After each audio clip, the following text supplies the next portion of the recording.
Hi my dear friends, welcome to job updates in Telugu YouTube channel. Central government కింద పనిచేసే CSIR ఐఐపిలో ఖాళీగా ఉన్నటువంటి వివిధ ఉద్యోగాల భర్తీకి నోటిఫికేషన్ అనేది రిలీజ్ చేయడం జరిగింది. సిఎస్ఐఆర్ అంటే central scientific and industrial research, IIP అంటే Indian institute of petroleum. So దీంట్లో ఖాళీగా ఉన్నటువంటి ఉద్యోగాలను భర్తీ చేయడానికి నోటిఫికేషన్ అనేది రిలీజ్ చేశారు. ఇవన్నీ కూడా మనకి జూనియర్ అసిస్టెంట్ అలాగే స్టెనోగ్రాఫర్ ఉద్యోగాలకైతే నోటిఫికేషన్ విడుదల చేయడం జరిగింది. ఈ రెండు రకాల పోస్టులకి కూడా మనకి ఇంటర్మీడియట్ పాస్ అయినటువంటి క్వాలిఫికేషన్ అనేది మన దగ్గర ఉంటే అప్లై అనేది చేసుకోవచ్చు. పోస్టును బట్టి శాలరీ ఉంటుంది. ఒక్కొక్క పోస్ట్కి ఎంత శాలరీ అనేది నేను సపరేట్గా మీకు తెలియజేస్తాను. అండ్ ఈ పోస్టులకి మనం అప్లికేషన్ చేసుకోవడానికి ఎటువంటి ఎక్స్పీరియన్స్ అనేది మనకి అవసరం లేదు. జస్ట్ మన దగ్గర బేసిక్ క్వాలిఫికేషన్ ఉంటే సరిపోతుంది. మనం దీనికి అప్లై చేసుకోవచ్చు. ఇవన్నీ కూడా పర్మనెంట్ సెంట్రల్ గవర్నమెంట్ జాబ్స్ అండి. కాంట్రాక్ట్ కానీ అవుట్సోర్సింగ్ జాబ్స్ కాదు ఇవి. మీరు జాబ్కి సెలెక్ట్ అయిన వెంటనే మిమ్మల్ని పర్మనెంట్ ఎంప్లాయ్గా జాబ్లోకి తీసుకోవడం జరుగుతుంది. మరి ఈ నోటిఫికేషన్ సంబంధించి ఏ విధంగా అప్లై చేసుకోవాలి, డీటెయిల్డ్ క్వాలిఫికేషన్ ఏంటి, ఏజ్ ఏంటి, సెలక్షన్ ప్రొసీజర్ ఏంటి, అన్ని వివరాలు ఈ వీడియోలో నేను మీకు తెలియజేస్తాను. మరిన్ని ఇలాంటి డైలీ జాబ్ అప్డేట్స్ మిస్ అవ్వకుండా పొందడానికి ఇప్పుడే ఛానల్కి అయితే సబ్స్క్రైబ్ చేసుకోండి. మై డియర్ ఫ్రెండ్స్, మనలో ప్రతి ఒక్కరికి different type of qualifications, different type of skills అనేవి ఉంటాయి. అయితే మన స్కిల్కి మరియు క్వాలిఫికేషన్కి తగ్గట్టుగా జాబ్స్ అనేవి దొరక్క మనం చాలా ఇబ్బంది పడుతుంటాం. అయితే మిస్టర్ విజయ్ .in అనే వెబ్సైట్ వాళ్ళు ఏం చేస్తున్నారంటే, ఇక్కడ వీరి వెబ్సైట్లో ఆల్రెడీ కంపెనీస్ ఏవైతే ఉంటాయో వాళ్ళు, కాంట్రాక్టర్లు, అలాగే బిజినెస్ మ్యాన్లు, షాప్ ఓనర్సు, ఇలా ప్రతి ఒక్కరూ కూడా ఇందులో ఎంప్లాయర్గా వారి యొక్క లాగిన్ అనేది క్రియేట్ చేసుకొని జాబ్స్ అనేవి ఇస్తుంటారు. అయితే మనం ఏం చేయాలి అంటే, నిరుద్యోగులు ఈ వెబ్సైట్లో క్యాండిడేట్ లాగిన్లో మనము రిజిస్టర్ అనేది చేసుకుని మన ప్రొఫైల్ని కనుక క్రియేట్ చేసుకుంటే ఈ విధంగా మన యొక్క స్కిల్స్ మరియు క్వాలిఫికేషన్స్ తగ్గట్టుగా ఏవైనా జాబ్స్ అనేవి వచ్చినప్పుడు ఆ ఎంప్లాయర్లే మనల్ని పిక్ చేసుకొని డైరెక్ట్గా మనకి కాల్ చేసి మనకి జాబ్స్ అనేవి ప్రొవైడ్ చేయడం అనేది జరుగుతుందన్నమాట. అయితే ఈ వెబ్సైట్ లింక్ని వీడియో కింద డిస్క్రిప్షన్లో ప్రొవైడ్ చేశాను, ఒకసారి చెక్ చేయండి. Dear friends, Indian institute of petroleum నుంచి అఫీషియల్గా విడుదలైనటువంటి నోటిఫికేషన్ ఇది. ఇందులో మనకి జూనియర్ సెక్రటేరియట్ అసిస్టెంట్ అలాగే జూనియర్ స్టెనోగ్రాఫర్ అనే ఉద్యోగాలకు నోటిఫికేషన్ విడుదల చేయడం జరిగింది. ఈ జూనియర్ సెక్రటేరియట్ అసిస్టెంట్ని మళ్ళీ డివైడ్ చేశారు. ఇందులో జనరల్ అని, అలాగే స్టోర్స్ అండ్ పర్చేజ్కి సపరేట్గా, అలాగే ఫైనాన్స్ అండ్ అకౌంట్స్కి సపరేట్గా వేకెన్సీస్ అనేది ఇవ్వడం జరిగింది. జూనియర్ సెక్రటేరియట్ అసిస్టెంట్ జనరల్ కింద మనకి టోటల్ 5 వేకెన్సీస్ ఉన్నాయి. స్టోర్స్ అండ్ పర్చేజ్కి సంబంధించి 3 వేకెన్సీస్ ఉన్నాయి. అలాగే ఫైనాన్స్ అండ్ అకౌంట్స్ సంబంధించి 5 వేకెన్సీస్ అనేది ఇవ్వడం జరిగింది. ఈ జూనియర్ సెక్రటేరియట్ అసిస్టెంట్ అనే పోస్ట్కి బేసిక్ పే అనేది 19,900గా ఉంటుంది. ఇతర అలవెన్సెస్ అన్నీ కూడా కలుపుకుంటే స్టార్టింగ్లో మనకి 35,180 రూపాయలు పర్ మంత్ శాలరీ అనేది రావడం జరుగుతుంది. మనకి 8th PRC అనేది కూడా ఈ సంవత్సరంలో వస్తుంది కాబట్టి మనకి శాలరీస్ అనేది ఒకసారి కన్నా 8th PRC కన్నా ఇంప్లిమెంటేషన్ అనేది సెంట్రల్ గవర్నమెంట్ చేస్తే ఈజీగా 50,000కి పైగా శాలరీ అనేది దీనికి రావడం జరుగుతుంది. సో ఫ్యూచర్లో శాలరీ అనేది చాలా పెరుగుతుంది. ఇప్పుడు తక్కువ శాలరీ ఉంది అని ఎవరైనా అప్లికేషన్ చేసుకోకూడదు అనుకుంటే ఒకసారి మీరు ఆలోచించండి. ఇక ఈ పోస్ట్కి మనం అప్లికేషన్ చేసుకోవాలంటే ఇంటర్మీడియట్ పాస్ అయినటువంటి క్వాలిఫికేషన్ మన దగ్గర ఉంటే సరిపోతుంది. దీనికి అప్లై చేసుకోవచ్చు. అలాగే టైపింగ్ స్పీడ్ అనేది ఇంగ్లీష్లో అయితే 35 words per minute, ఒకవేళ హిందీలో అయితే 30 words per minute టైపింగ్ అనేది చేయాల్సి ఉంటుందన్నమాట. ఇది ఇప్పుడు మనకి రాకపోయినా పర్లేదు, టైపింగ్ మనం అప్లై చేసుకొని తర్వాత మనకి స్కిల్ టెస్ట్ అనేది కండక్ట్ చేస్తారు. ఆ ఎగ్జామినేషన్ కంప్లీట్ అయిన తర్వాత అప్పుడు మనం ఈ టైపింగ్ టెస్ట్ అనేది చేయాల్సి ఉంటుంది. So 35 words per minute English typing అనేది మనము ఈజీగా 1 or 2 monthsలో నేర్చుకోవచ్చు. అండ్ ఏజ్ విషయానికి వస్తే 28 years వరకు ఉన్నటువంటి అభ్యర్థులు అప్లికేషన్ అనేది పెట్టుకునే అవకాశం అయితే ఉంటుంది. అయితే ఏజ్ రిలాక్సేషన్ అనేది as per central government rules ప్రకారం SC ST వాళ్ళకి 5 సంవత్సరాలు, OBC వాళ్ళకి 3 సంవత్సరాల ఏజ్ రిలాక్సేషన్ అనేది వర్తించడం జరుగుతుంది.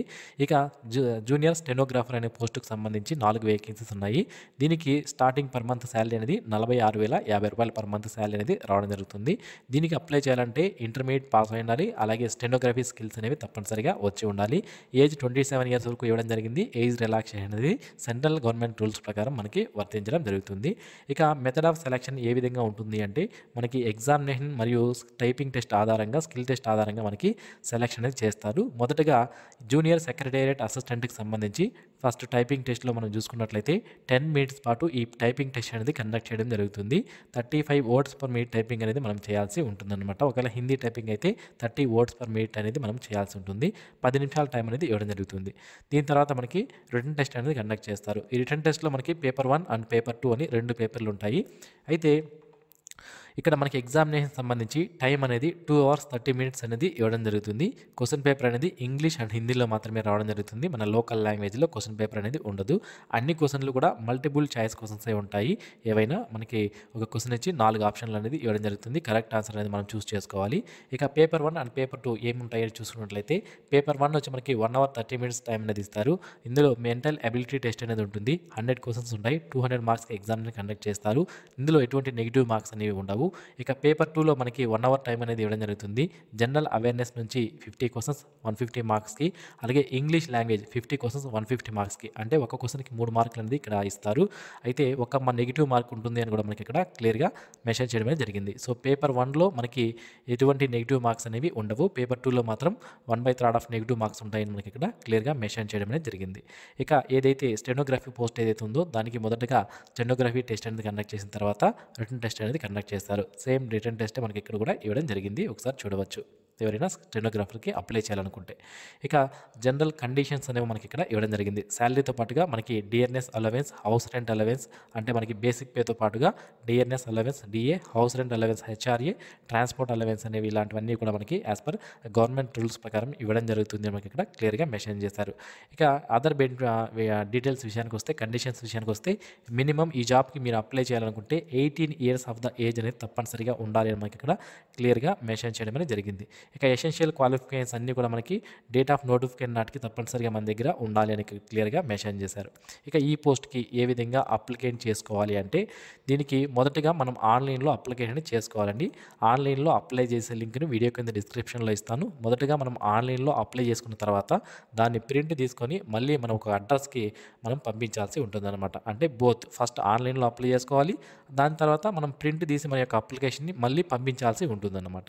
ఓకే, సో అది అయితే మొదటగా ఆన్లైన్లో అప్లై చేసిన తర్వాత దాన్ని ప్రింట్ తీసుకొని దానికి మనకు కొన్ని డాక్యుమెంట్స్ ఉంటాయి కదా, వాటిని పిన్ చేసి ఈ యొక్క అడ్రస్కి పంపించాలి. ఏంటి అంటే senior controller of administration, CSIR, Indian institute of petroleum, POIIP, Mohanpur, Haridwar road, Dehradun 248005 Uttarakhand. ఈ యొక్క అడ్రస్కి 17/2/2025 లోపు అప్లికేషన్స్ అనేవి మనము పంపించాల్సి ఉంటుందన్నమాట. అయితే ఇది ఎప్పటికీ మనము రిజిస్టర్డ్ పోస్ట్ ద్వారా కానీ లేదా స్పీడ్ పోస్ట్ ద్వారా కానీ పంపించడానికి లాస్ట్ డేట్ ఎప్పుడు 17 ఫిబ్రవరి 2025 లోపు పంపించాలి. అదే మనం ఆన్లైన్లో అప్లై చేసుకోవడానికి లాస్ట్ డేట్ వచ్చి 10/2/2025 లోపు ఆన్లైన్లో అప్లై చేసుకోవాలి. బట్ పోస్ట్ ద్వారా పంపించడానికి లాస్ట్ డేట్ వచ్చి 17/2/2025 లోపు మనము మన యొక్క అప్లికేషన్ అనేవి వాళ్ళకి రీచ్ అయ్యే విధంగా పంపించాల్సి ఉంటుందన్నమాట. ఇక ఈ పోస్టులకి ఆన్లైన్లో అప్లికేషన్ ఫీజు కూడా పే చేయాల్సి ఉంటుంది. ఎంత అంటే unreserved OBC economical weaker section వాళ్ళు 500 రూపాయల ఫీజు అనేది పే చేయాలి. ఏదైనా మీరు బ్యాంకుకి వెళ్ళి కూడా ఈ ఫీజు అనేది పే చేయొచ్చు అనమాట. SB కలెక్ట్ అనే ప్రాసెస్ ద్వారా మీరు ఫీజు అనేది పే చేయొచ్చు. ఇది మనకి ఇవ్వడం జరిగింది.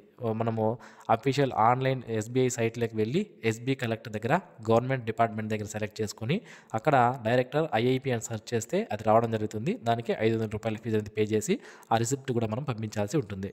అయితే ఎవరైతే SC, ST, person with disability, women, CSIR employees, X-service men candidates ఎవరైతే ఉన్నారో వీళ్ళు ఎటువంటి ఫీజు పే చేయాల్సిన అవసరం అనేది లేదు. డైరెక్ట్గా ఆన్లైన్ అప్లికేషన్ అనేది చేసుకునే అవకాశం అయితే ఉంటుంది. ఆన్లైన్ మరియు అది ప్రింట్ తీసుకుని ఆఫ్లైన్ అప్లికేషన్ అనేది పంపించాలి. సో దాంతోపాటుగా ఏమేమి డాక్యుమెంట్స్ పంపించాలి అనేది కూడా మనకి ఇక్కడ క్లియర్గా మెన్షన్ చేశారు నోటిఫికేషన్లో. మన క్వాలిఫికేషన్ సంబంధించి ఏజ్, ఎక్స్పీరియన్స్ ఏదైనా ఉంటే అది, కేటగిరీ సర్టిఫికేట్ అవన్నీ కూడా మనం పంపించాల్సి ఉంటుందన్నమాట. ఓకే, సో ఇది ఫ్రెండ్స్ ఈ నోటిఫికేషన్ సంబంధించినటువంటి పూర్తి వివరాలు. మరిన్ని ఇలాంటి డైలీ జాబ్ అప్డేట్స్ మిస్ అవ్వకుండా పొందడానికి ఛానల్కి ఇప్పుడే సబ్స్క్రైబ్ చేసుకోండి. ఈ వీడియో మీకు నచ్చినట్లయితే లైక్ చేయండి, మీ ఫ్రెండ్స్కి షేర్ చేయండి. Thanks for watching this video. Have a nice day friends.